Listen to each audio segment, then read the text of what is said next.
Do you know that your wrists and your fingertips is kind of like the soul of your dancing?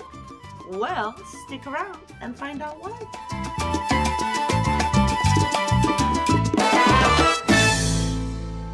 Hello, my beautiful subscribers. Hopefully, you're having a beautiful day. Rasa the dancer is here with you, and I am talking to you from LA. I have a beach house here, and I'm here for pleasure and work. But of course, I don't want to forget you, so I'm making this video for you. And we're gonna be doing a little bit of arm styling. This is for both salsa and bachata. We're gonna be working on our wrists and our fingers. You haven't thought that is important, probably. Well, it is. So subscribe if you haven't, and let's get started.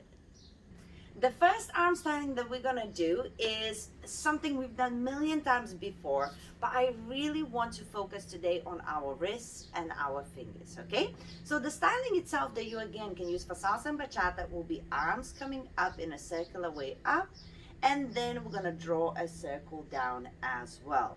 Now, what is important is to engage your middle finger as you raising your arms up. Of course, you want to have your core engaged and your arms are going just a little bit backwards to create a bit of more space. But if your middle finger is not engaged, you're either going to have arms like this, or if you completely relax your wrist and your fingers, it's going to be dropping, right? So what we want is a little bit of energy here. So the wrists are still relaxed, but the energy in the middle finger what makes the arms a bit longer. So that is my first nice tip. And then as you reach upwards, of course shoulders are down, to bring them down, now we're going to rotate the wrists first. Boom. Can you see that? Boom. That rotation now indicates this is where my hand position will be. And as I bring my arms down, as you can see, again, is that middle finger that kind of like almost touching the sides of the invisible wall, right?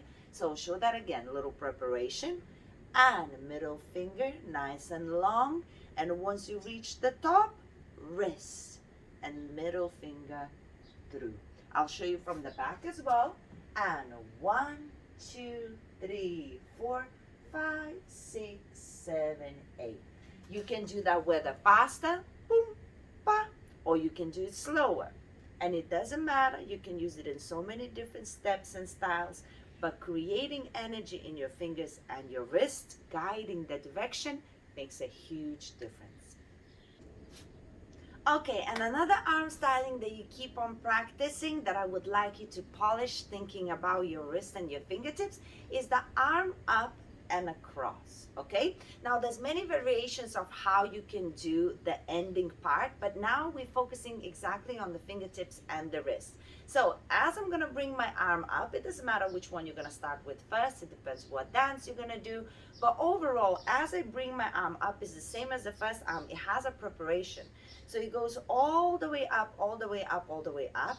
And when it does, we start leading with the elbow, the arm across our face, and we try to resist twisting the wrist. We keep it until it's a bit uncomfortable, and then we're gonna start rotating the wrist and the middle finger inside.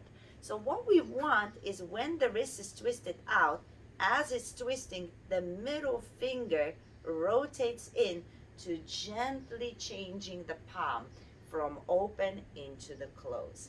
Now that creates movement and transitioning, which is also very, very nice as you're dancing and you want to mix things up. So one more time, the arm comes up, same principle as before. Elbow goes down. It has to be elbow first. We don't want to be elbow sticking out. So elbow goes down, and then my wrist and the middle finger with a little bit of extra rotation. Yes, exactly the same with the other arm. You're doing up, now the elbow goes across, and as it does, you have extra rotation in the fingertip. So as you're doing this arm, you have to resist and do your fingertip last. As you raise your arm, you have to resist and do your fingertip last. If you do your fingertip last, it's gonna be super, super nice. But as soon as you're gonna try and do everything at once, it just kind of locks like this and it loses its purpose to make it nice and fluid. So practice that as well. Once you learn this technique we incorporate in many different things. So that middle finger and wrist delayed rotation is going to be very useful for you in the future. Thank you for watching. I truly believe these arm stylings, focusing on our fingertips and the wrist, could really help you out for your salsa and bachata and other dances that you do. So practice it. If you have any questions, that's what the comments are there for. And if you want some more, just say, I want some more, and I shall provide. Now guys, I have to go to San Francisco, and I promise to make another video from there. Mwah!